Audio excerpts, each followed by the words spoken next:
60년 지필의 대서사시. 여러분, 만약 한 작품을 쓰는데 60년이 걸린다면 그 작품에는 어떤 이야기가 담겨 있을까요? 1808년 독일의 한 극장에서 파우스트 제1부가 초연되었습니다. 관객들은 충격에 빠졌습니다. 악마와 계약을 맺은 박사의 이야기라니. 하지만 작가 괴테는 이렇게 말했습니다. 이것은 단순한 이야기가 아니다. 이것은 인간 그 자체의 이야기다. 그리고 그로부터 24년 후 1832년 83세의 노게테는 임종 직전 파우스트 제2부를 완성하며 이렇게 말했습니다. 이제야 내 생애의 과업을 마쳤다. 23세에 시작해서 83세에 마친 작품. 무려 60년입니다. 총 12,111행에 달하는 방대한 서사시. 괴테는 왜 평생을 바쳐 이 한 작품을 썼을까요?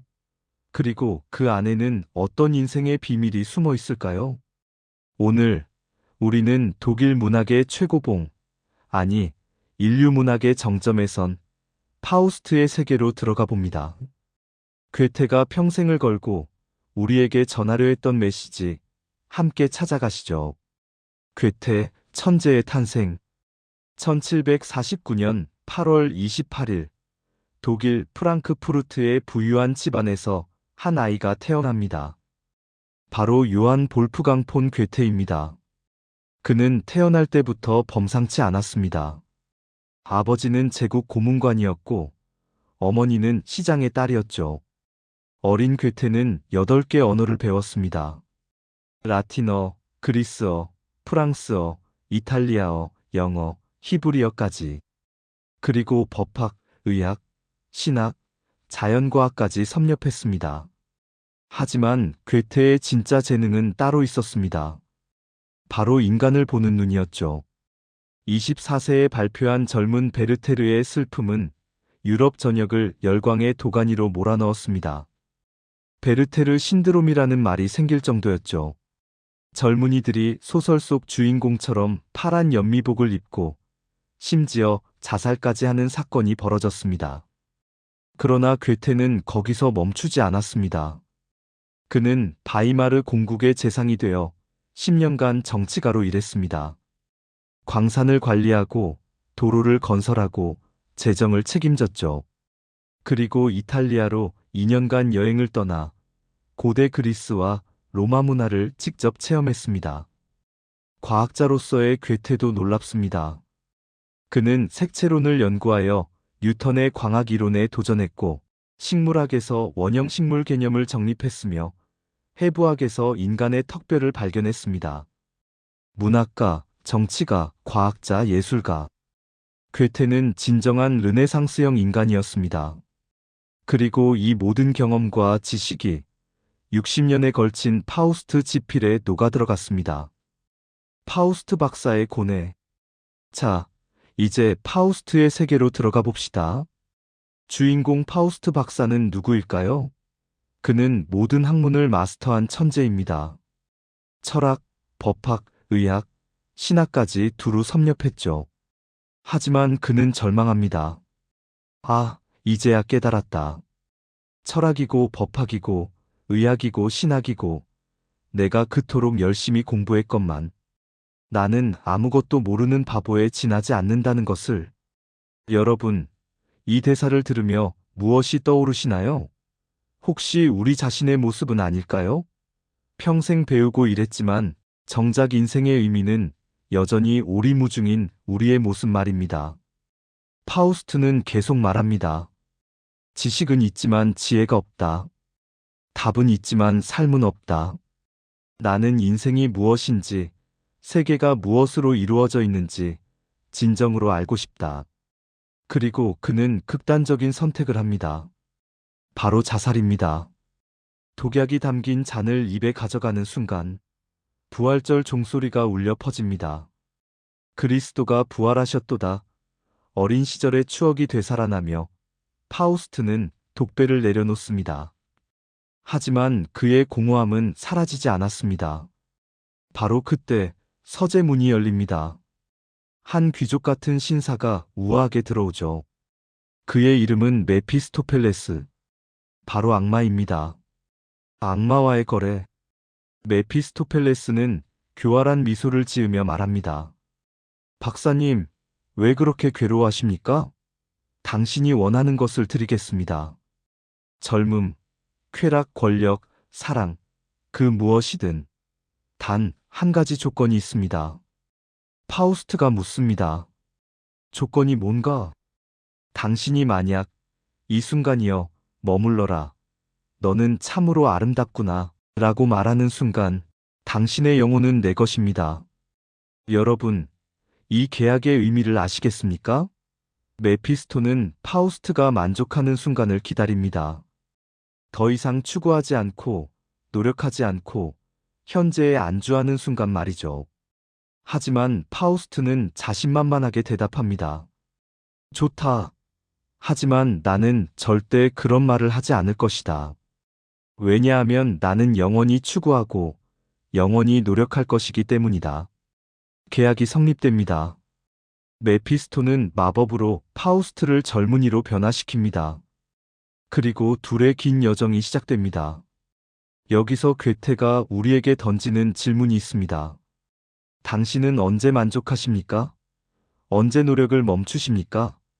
파우스트의 여정은 바로 우리 인생의 은유입니다. 젊음과 사랑, 그레트엔의 비극. 젊어진 파우스트는 메피스토와 함께 세상으로 나갑니다.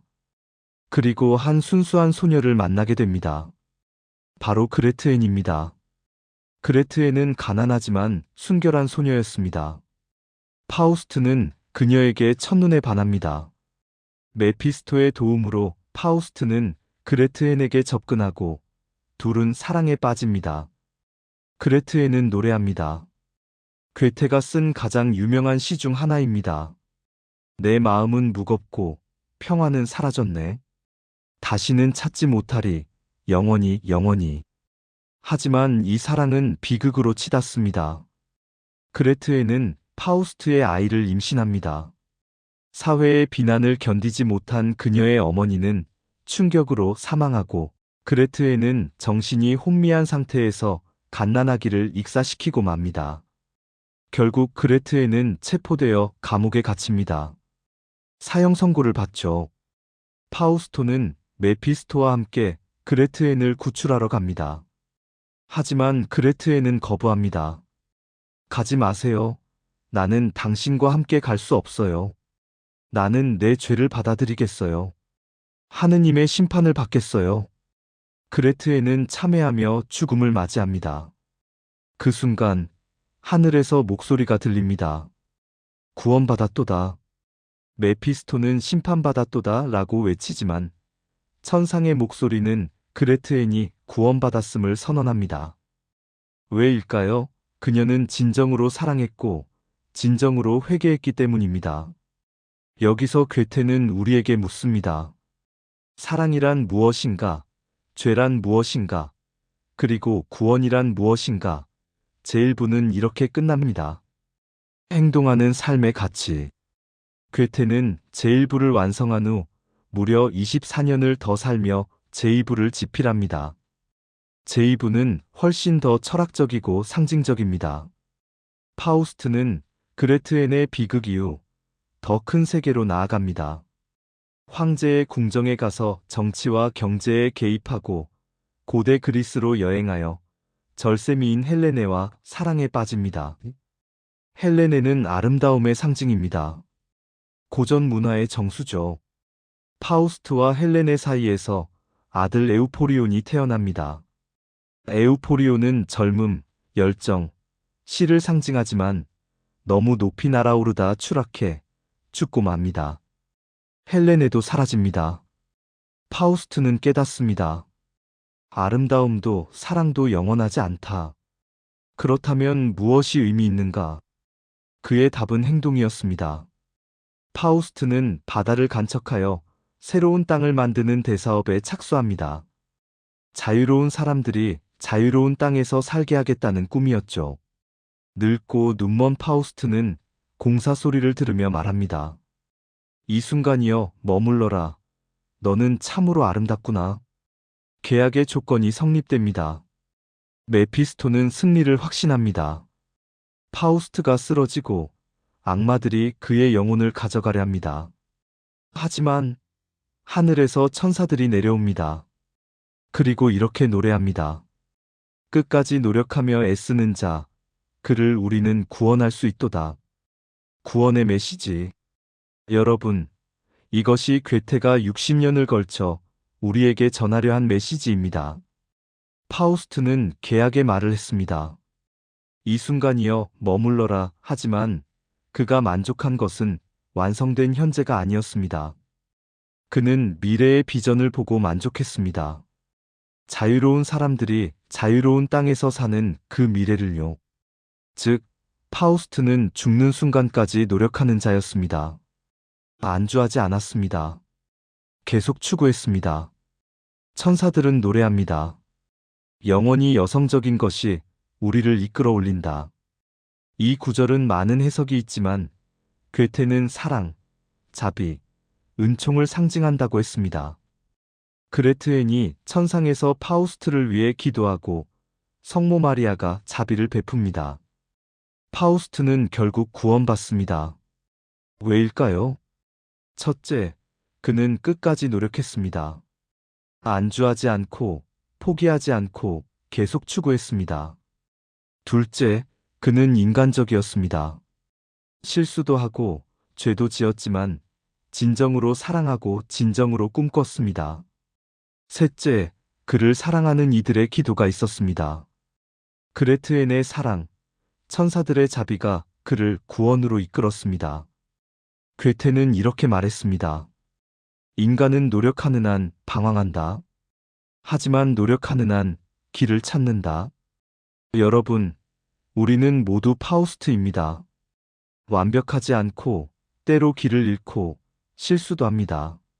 하지만 우리가 끝까지 노력한다면, 우리가 진정으로 의미 있는 것을 추구한다면 우리도 구원받을 수 있습니다. 우리 삶에 주는 지혜. 그렇다면 파우스트는 오늘을 사는 우리에게 무엇을 말해줄까요? 첫째, 지식보다 중요한 것은 지혜입니다. 파우스트는 모든 학문을 섭렵했지만 공허했습니다. 진정한 삶은 경험에서, 삶에서 나옵니다. 둘째, 만족은 죽음입니다. 우리가 현재에 안주하고 더 이상 성장하지 않으려 할 때 우리의 영혼은 죽습니다. 나이가 들어도 배우고 도전해야 합니다. 셋째, 실수를 두려워하지 마세요. 파우스트는 수많은 실수를 했습니다. 하지만 그것이 그의 여정이었습니다. 중요한 것은 실수에서 배우고 다시 일어서는 것입니다. 넷째, 사랑은 구원의 힘입니다. 그레트엔의 사랑이, 천사들의 자비가 파우스트를 구원했습니다. 우리도 사랑하고 사랑받을 때 진정한 의미를 찾습니다. 다섯째, 꿈을 위해 행동하세요. 파우스트는 마지막에 땅을 개간하는 꿈을 실현하려 했습니다. 꿈만 꾸는 것이 아니라 행동으로 옮기는 것이 중요합니다.